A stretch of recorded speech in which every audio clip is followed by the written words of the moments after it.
বন্ধু, তার আবার কোনো কোয়ালিটি লাগে নাকি? বন্ধু তো জাস্ট আমার মনের মতো হলেই হলো।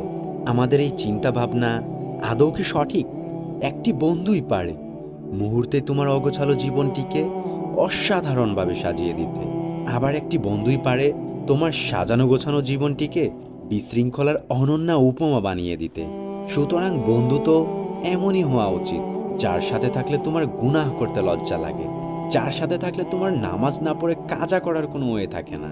আছে নাকি তোমার এমন কোনো বন্ধু যার সাথে থাকলে তোমার গুনাহ করতে লজ্জা লাগে, যার সাথে থাকলে তোমার নামাজ না পড়ে কাজা করার কোনো ওয়ে থাকে না? যদি থেকেই থাকে, তাহলে নিঃসন্দেহে পৃথিবীর সবচাইতে সৌভাগ্যবান মানুষদের মধ্যে তুমি একজন। আর হ্যাঁ, অবশ্যই তাকে কমেন্ট বক্সে মেনশন দিয়ে যাবে। আর যদি না থেকে থাকে, তাহলে আজই এমন বন্ধুর অন্বেষণে নেমে পড়ো। সর্বশেষ একটি কথাই, সৎসঙ্গে স্বর্গবাস, অসৎ সঙ্গে সর্বনাশ।